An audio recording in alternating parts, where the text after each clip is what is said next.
Alright, today is the day that I finally bring you the PR5 review. I know you guys have been waiting for quite a while. This is probably my most requested video at this time. In this video, we are going to go over the 5 new PR5 ships, as well as all the new research gear that came out this season. As this is not like a breaking news data mine video, where I'm interacting with the new ships for the very first time, this video might feel a little bit different than my traditional data mines. It's truly a review because I've had time to actually make it. So we're going to start off with the ships. Just a reminder, there will be timestamps so you can jump around however you'd like. First off, we'll start with Plymouth, who might as well have been the banner of PR5, given how much she was shown around when it first released. Plymouth is a DR British light cruiser. She is the second rainbow rarity light cruiser added to the game, the first being San Diego by retrofit. Thus, she is the first natural rainbow light cruiser added to the game. As normal for a DR ship, she is going to need 3.6 million experience points to unlock her from Royal Navy ships. This is after you have acquired 900 Royal Navy tech points. As expected for a ship of her rarity, she has some pretty amazing stats. At this time, she has the largest health pool of any light cruiser. And while she might only have light armor, her higher evasion speed and HP give her more survivability than mains. In fact, her EHP is the highest of any of the PR Vanguard ships. It's even higher than Noshiro. She's going to be very survivable just based on stats alone. However, that's not everything. She is also a killer. She has great DPS potential. On top of being very survivable, she has the second highest torpedo stat of any light cruiser, behind only Jinsu after retrofit. And her firepower is nothing to scoff at either. At 198, it puts her in leagues with Pinghai, Ninghai, Mogami. Except it doesn't. Plymouth is the first Vanguard ship in Azur lane to have a main gun +2. That means she gets 3 shots on her light cruiser main gun, which of course is at 120 efficiency. I think it's pretty safe to say that just stats alone, Plymouth is probably the most powerful light cruiser that we have in the game. The only downsides I see is that she is light armor, her evasion could be a little bit higher, and of course being a PR ship, she will have 0 luck until she gets her fate simulation. Her skill number 1 is actually pretty basic. She gets 12% accuracy and 12% firepower, things that just help a lot in that DPS category, even beyond where she was stat-wise. Furthermore, if she is sorted with a Royal Navy ship or has any Royal Navy gear, which will be pretty easy since she does have her own gun coming with PR5 research season. Of course, it might take you a year to get it, but there will be an option. If you meet those requirements, she increases her own evasion by 15%. This helps with her lower evasion. So this is very helpful because, you know, that was one of the weaknesses I already listed in her base stats, so she solves it on skill number 1. Now, to cut to the chase, that isn't the skill you're going to use her for. Neither is her Silent Killer, which every PR ship gets, or her All-Out Assault, which every Vanguard ship gets. It is her Pathfinder's Shroud. Every 10 seconds, she's going to fire a special barrage. On its own, the barrage isn't bad, especially every 10 seconds. But it also puts her in shrouded mode for the next 5 seconds. During that time, she will take 10% less damage of all types as a damage modifier at the end of all calculations. Now, who doesn't like that for survivability? Additionally, the third time she becomes shrouded, which happens at the 30-second mark only, she heals for 10% of her max HP. This is going to be nice for mobbing if you want to use her for that, because at 30 seconds every time she's going to heal up 10%. That's no small heal. It would have been nicer if it was a little bit sooner, but most of the time you should be able to get to hopefully 30 seconds if you are fighting in a hard map. Continuing, enemies that are hit by the barrage that she fires every 10 seconds are going to become exposed for 10 seconds. Reminder, it's 10 seconds until the next barrage. So if you hit all of your barrage 100% of the time, you will have 100% uptime after the first 10 seconds, because it will take 10 seconds until she fires the next barrage, and anything it hits will become exposed for that 10-second duration. So basically, 10 seconds in, you get this permanent buff as long as you can make sure that the barrage keeps hitting, with which fighting on auto might not give you that all the time. So what's the payout for having them all exposed? Well, if your Vanguard is a battleship, a battle cruiser, or an aviation battleship, the ship that is exposed will take 18% more damage. That is a damage modifier. Straight hit. This is amazing for New Jersey. This is amazing for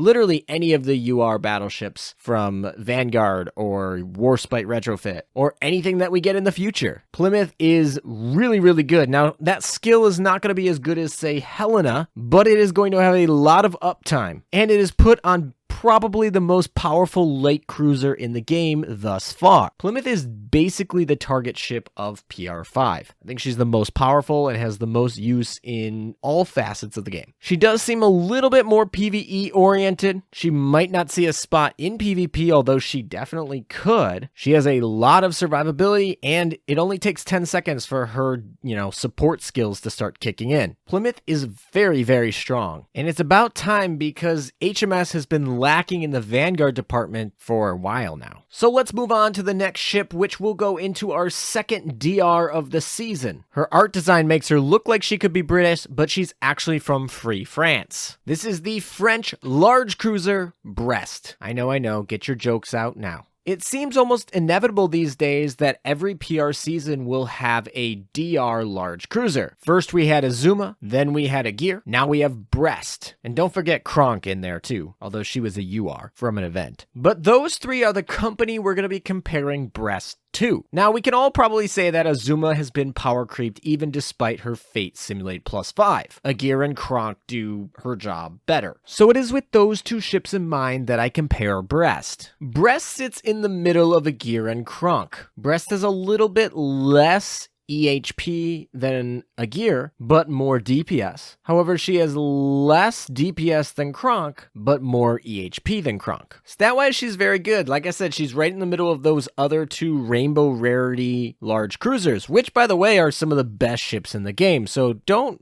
take this as me saying that Brest is bad. She's kind of a different flavor of those two ships. And given that she's French, means that she can take bonuses from Richelieu, which, when you do that, actually makes her very powerful. Her skills are also quite interesting. The first skill allows her to increase her firepower and accuracy by 10%. That's always good, helping with that DPS. Also, if there are 3 ships in the Vanguard, which is pretty easy to do because you're not going to be using Brest with any sort of oil-efficient fleet. She's literally a ton of oil herself, so this might as well not even be a condition as far as I'm concerned. But she gets to increase her evasion by 15% and decrease her damage taken by 12%, which is really nice on her EHP and almost gets her to the Azur level. However, Azur has heavy armor, and I'm assuming you're using Azur with her gun, which is AP ammo and gives her her AP ammo buff. Brest, on the other hand, is going to need VH armor to get to the heavy armor she needs, and that obviously takes away a very valuable auxiliary slot. Continuing on, her second skill increases her speed by 3, which just gets her back up to where Azuma was in the first place, and her evasion by 10 more percent. So that's like 25% extra evasion. That's great. That's a great stat that she needs for EHP. Still not better than Agir's 15% damage reduction and heavy armor and bigger HP pool. On top of that, if she has an Iris Libre gun equipped, she increases her main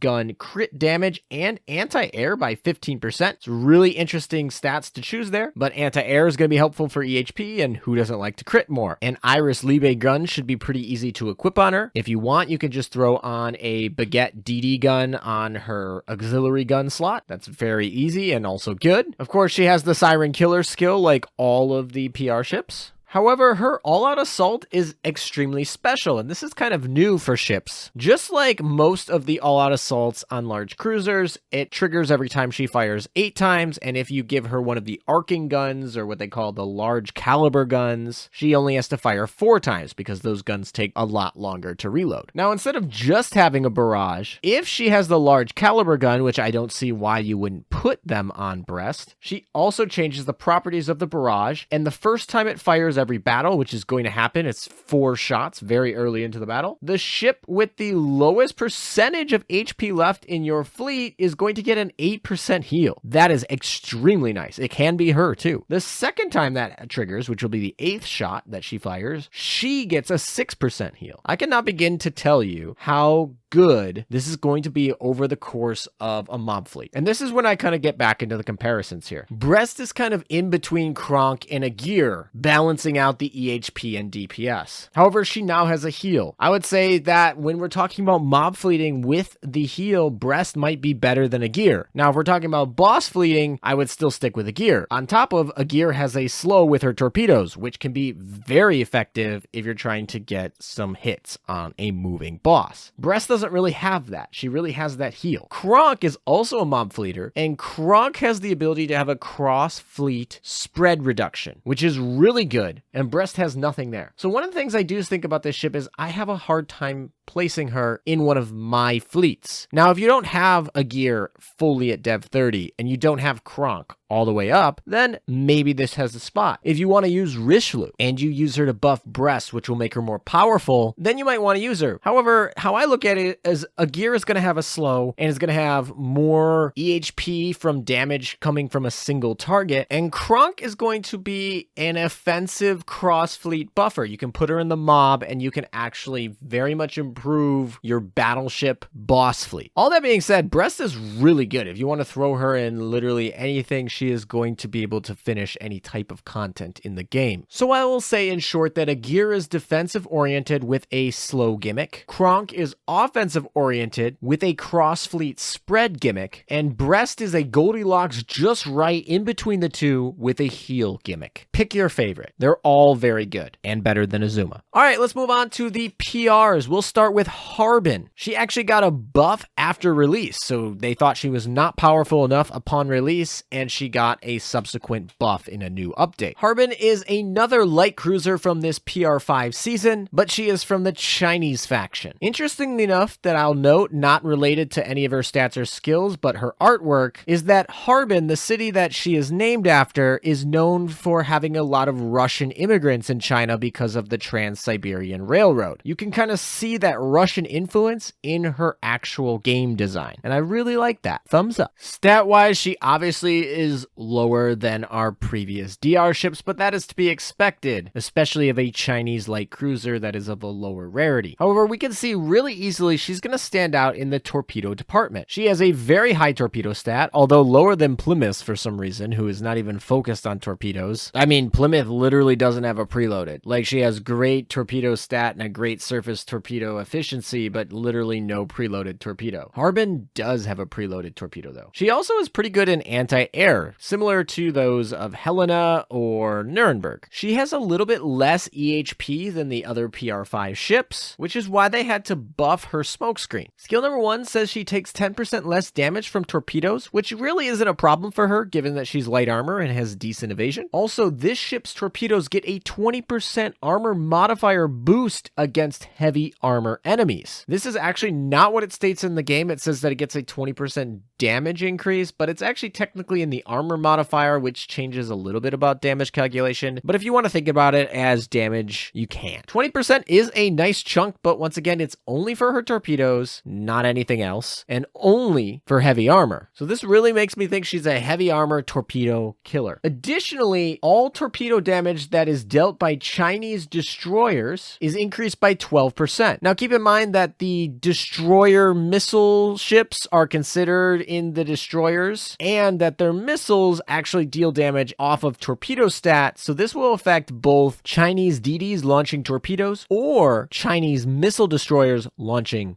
missiles. This clarification makes her a lot better given we have 2 Chinese missile destroyers plus an expected 2 more on the way. So this skill really helps if you're planning on building a mono Chinese fleet. Additionally, when she fires her torpedoes, she creates a 3-second smokescreen, which is actually very short. It's a standard smokescreen that can't stack with other smokescreens. It gives 35% evasion rate, really helping with that EHP, and also decreases the damage taken from enemy aircraft by 35% for all the ships inside. This is kind of like Belfast and what made her really good very early in the game. Additionally, after the 3 seconds, she has a 100% chance to launch more torpedoes, more DPS. Those do trigger the heavy armor skill above if they're hitting, a heavy armor target. And she triggers the smoke screen again for another 3 seconds of bonus. Now, in total, that's 6 seconds of smoke screen, which is kind of little. Like, it's a very small period of time. But if you can time the torpedoes, that's very nice. especially if you're playing manual and you're playing against a boss and you know a lot of DPS is coming in a short period of time, you can literally smokescreen as you need. Kind of similar to how Anchorage works. Anchorage obviously has a better smokescreen, but the torpedo DPS here is very nice. Harbin is going to be very important for killing heavy armor bosses with torpedoes. Moving on to skill number 2, every 20 seconds she has a 100% chance to fire a special barrage. That's a little late in the battle, but not too bad if we're fighting a boss that's spawning a little bit later. When this ship takes damage, so any damage she takes, there's a 20% chance that she will increase her firepower and anti-air by 4% and her torpedo stat by 5%. Those can be stacked 3 times, so a total of 12% for the firepower and anti-air and 15% for the torpedo stat. Given that she's going to be taking damage all the time, 20% chance of proccing is actually quite a bit. It does last for the whole battle, so if you are in a situation where you're fighting a boss and there's some mob fleet waves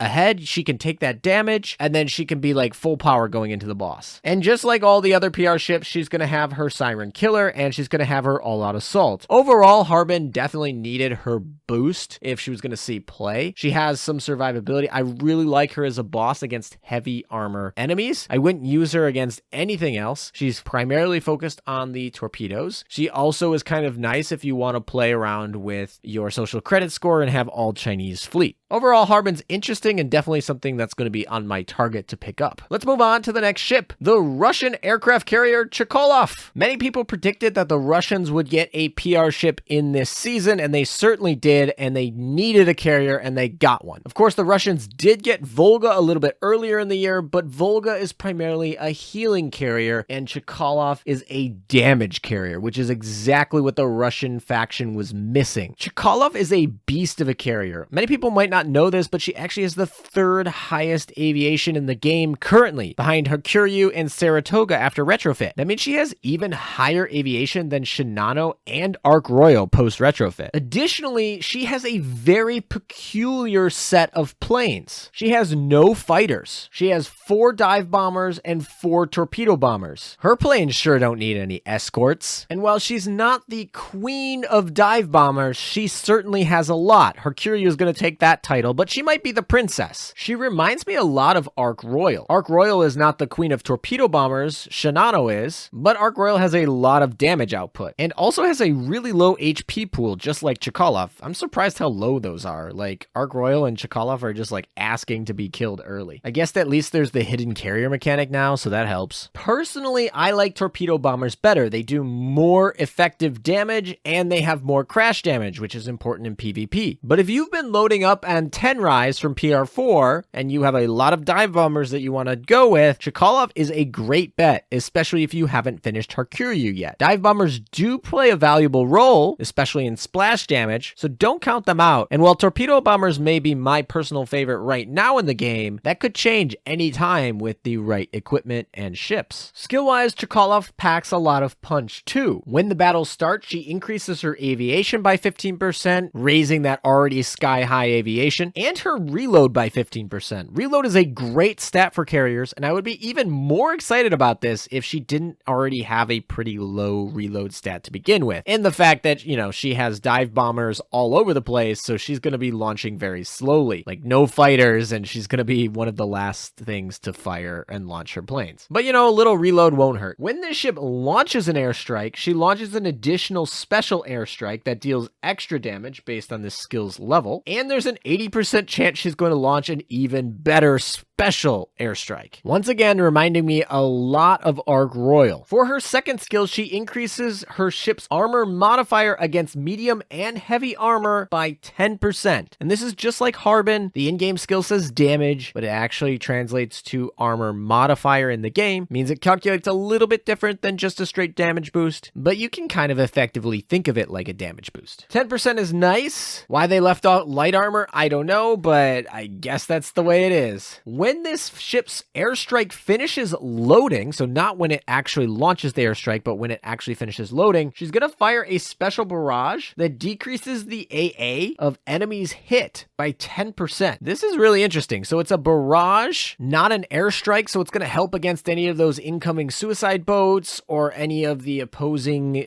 vanguard that's coming closer to you, similar to kind of Saratoga. And it's going to decrease anti-air right before she launches her airstrikes. Anti-air is directly a damage modifier on aviation type damage. The lower their anti-air, the more damage you deal. This is a very exciting barrage skill for triple carrier fleets, especially since if they all launch at a similar time, you can get that anti-air debuff right before they all launch. It might be a little bit difficult to do that because Chkalov is very slow with 4 torpedo bombers and 4 dive bombers and a very low reload stat, but hopefully that first skill 15% reload buff will help you a little bit, and if you can time your planes nicely, this is really cool. Personally though, Chkalov doesn't do it for me when you consider what August von Parsifal can do post Fate Simulated +5. August von Parsifal has a guaranteed slow, and I like that a little bit better than having a barrage that can hit and do a 10% debuff to anti-air. Chkalov does hit like a truck though. She feels like she could have been a UR too. And so don't sleep on her. I would definitely pick her up too. I think there's definitely going to be certain situations where she's worth it. Obviously not against light armor bosses, which is unfortunate because dive bombers tend to have good splash damage. But anyway, she hits like a truck. Chkalov is actually very good. And if you need to have a Russian fleet, like a mono Russian fleet, she's probably going to be in it at this point. We'll see in the future, but her and Volga probably need to be in it. Last but not least, well, actually, I might have saved her for last because she was the least interesting to me, but we have Prinz Rupprecht, or that other name that she goes by that I'm not going to say. What is a PR season without a German ship? And what is a German ship without Prince in the name? Anyway, jokes aside, she is a battle cruiser for the German Navy. Interestingly enough, she is heavy armor as a battle cruiser. And I know that's starting to be a trend with these German battle cruisers with Odin, Brunhilde, Sedelitz, and Lutzow all getting the same treatment. However, that phenomenon is still kind of new. It only started recently that battle cruisers started getting heavy armor. However, like most battle cruisers, she has a torpedo stat. In fact, her torpedo stat is the highest of any battle cruiser in the game. This comes with her barrage that she gets from one of her skills, and while it's neat and she has the most damage of any battle cruiser dealing for torpedoes, most damage for these backliners are not going to come from torpedoes. Overall, stat-wise, she feels like a slight upgrade from Odin, who of course wasn't even that good when she came out 2 years ago and is still currently only used because of her positioning gimmicks. Her first skill gives her an additional special secondary gun. I mean, most battleships will have 2 secondary guns or a main gun plus 1 on their secondary gun, so she's going to get an additional special gun. This helps her deal more damage to the incoming suicide boats. This feels, once again, very much like Odin, where you're dealing damage to those incoming suicide boats and protecting your,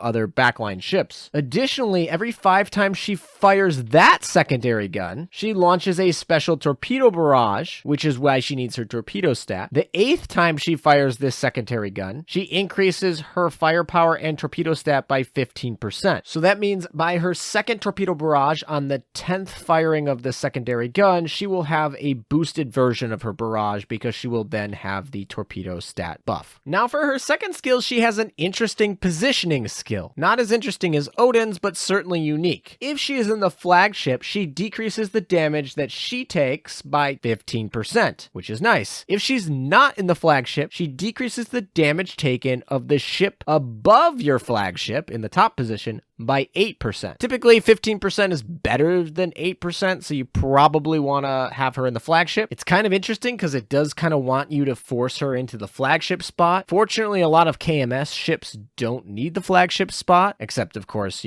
Bismarck. But, of course, if you don't want to put her in the flagship spot because there's some other reason, you can put her somewhere else, and you can actually decrease the damage taken of a different ship that might be more important. So I do like that there is some flexibility. When she fires her main gun, there's an 80% chance to fire a special barrage. So here's another barrage. She definitely feels like a lot of barrages, similar to Odin. And of course, she has her Siren Killer, like all the PR ships. Honestly, Prinz Rupprecht is the least exciting ship of the 5. I think Brest is a very interesting side grade. I think Plymouth is the target ship. I think Chkalov is also pretty interesting. She hits like a truck. I do think August von Parsifal might be able to top her. She feels very similar to Ark Royal, but in dive bomber form instead of torpedo bomber form. But I still like Chkalov. Harbin is basically a heavy armor torpedo killer for bossing. She also has buffs for the Chinese missile destroyers, which is very nice. She has some niches to go in. Prinz Rupprecht just feels kind of like a waste. Like, there's no world where you have Frederick der Grosse and you have Ulrich von Hutten and you're like, yeah, I'm going to sub those out for Prinz Rupprecht. And like, why wouldn't you want August von Parsifal to freeze for those two ships to fire at? I just don't see her having a lot of use. Like, I never really liked Odin in the first place, and she feels very much like an Odin, but even less gimmicky, which is what made Odin kind of fun to use. And, you know, speculate about future worlds where she might be useful. I don't know. She's definitely going to be the last ship that I'm going to be going for. Anyway, that's the 5 ships. Let me know down in the comments what you thought about the 5 ships. Which one's your favorite, which one you started first, something like that. And now we'll move into the equipment. We got 6 new equipment. 5 of them are SRs and 1 of them is a UR. I think it goes pretty much without saying that the prototype quad 152mm main gun mount, otherwise known as the Plymouth gun, is probably the best light cruiser gun out there. It has the most firepower boost base. It has a large amount of damage and a good coefficient. It's tied for the longest range of any of these types of guns in the game. It also has a good reload, resulting in pretty much the best surface DPS that you can get. Its ammo is AP+,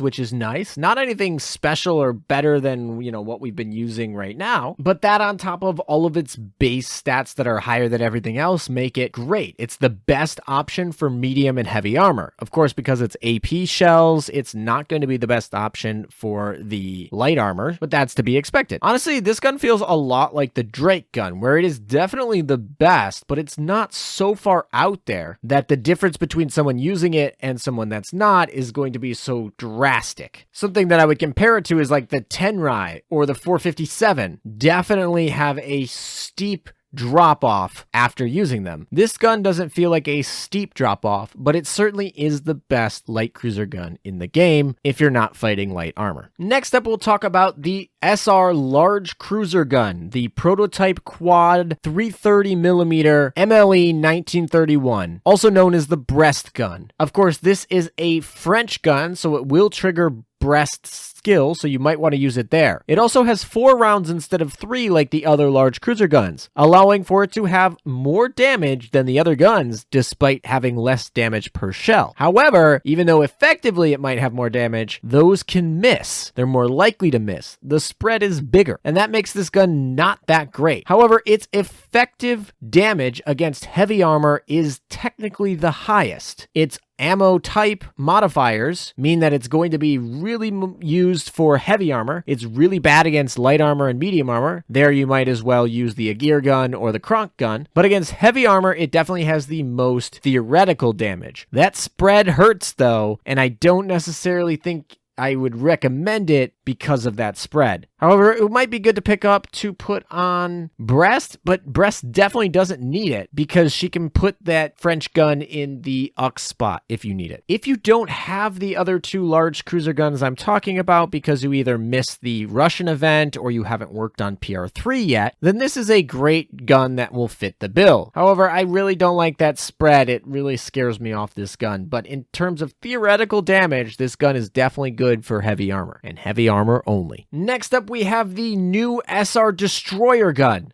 the prototype twin 130mm model 1936. This is a Chinese gun, so I assume supposed to go with Harbin. It honestly looks like a direct carbon copy of the Tashkent gun. It's got some pros, like a little bit of extra anti-air, and some negatives, like a little bit less DPS. Base damage, actually, and that refers to less DPS across the board. It actually has the same ammo type. So this is basically just a worse version of the Tashkent gun in terms of damage. And trust me, 10 anti-air is not going to make up for the damage you lose from the Tashkent gun. But why would I consider using this gun over the Tashkent gun? This gun has the longest range in the game for a destroyer gun at 70. That's like light cruiser gun range, where any destroyer gun that had range of 65 before was actually considered really good. And now this one has 70, the highest and only one in the game. Why is this important? Well, it's usually not, but in a specific case, it is. is, and that is US battleships, which can only equip destroyer guns for their auxiliary slot. One of the downsides that they have is they cannot reach the vanguard ships of the opponent, especially in PvP, because their ranges of destroyer guns are shorter than the light cruiser guns. This gun fixes that. It has a range of 70, which will match it with all of the best light cruiser guns. So in PvP, for say a specific US battleship that shall not be named, this might be the new thing to equip if you want to get some extra free shots at the opposing vanguard. Overall, though, this will deal less damage than the Tashkent gun, so there's not a whole lot of reason to use this in PvE. It's really just going to be shooting down suicide boats, and the extra range isn't going to be that effective there. So I take the damage over the anti-air and the range in most situations, but it is going to be good to pick this up just so that you have something of large range in case you need it for those special circumstances, particularly US battleships. Next up, we have the SRAA gun, the prototype quad 30mm anti-air gun mount. This gun is trash. I don't know how to say this. I haven't seen a SRA gun this bad in a long time. It only gives you the base anti-air. It doesn't give you anything special like firepower or hit stat. It is a fast firing gun, but it's not that fast to make up for its poor damage. As far as anti-air DPS goes, it's one of the lowest that I've seen in a while. It's honestly not that good. I wouldn't use it over most of the very easy to acquire anti-air guns that are out there. It's pretty much a waste of time. It's not even the best or second best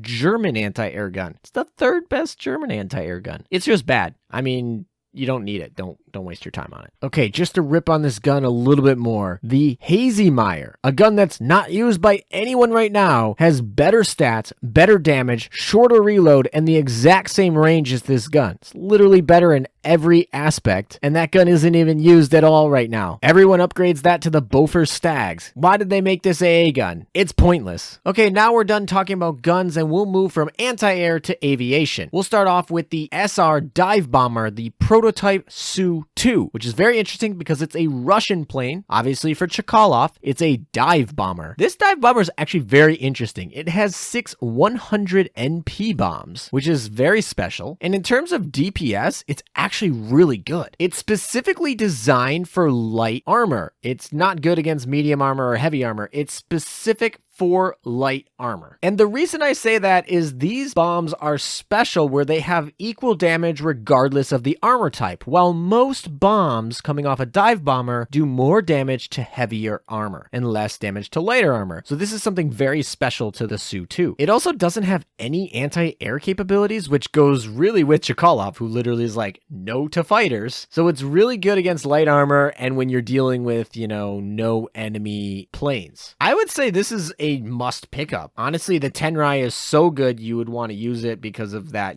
armor break special ability, but I would say that the Su-2 is a must pick up to use when you want to use your carriers against light armor threats. I would say it's a staple must pick up dive bomber, which was very interesting because that is not what I was expecting when I learned that there was going to be the Russian dive bomber, and this is what it looked like. Finishing off our equipment for PR5 is another Russian bomber, the prototype VIT-2 VK-107, which is a torpedo bomber. And this one, again, does not have any anti-air guns, so going with that, we're going to bomb you and we don't care about escorts sort of thing. Interestingly enough, it has 6 torpedoes. We were so hyped up when the Wyvern had 4 instead of 3. This one literally has 6 torpedoes. Now, they are special NP torpedoes. They do 200 damage, which is significantly less than the 340 that the Wyvern does. But there are 6 of them, which creates a nice spread across the map. Keep in mind, though, that these 6 torpedoes fire in 2 waves of 3, so it's not like it spreads the whole map. It's one after the other. But it does mean that ships can move into them.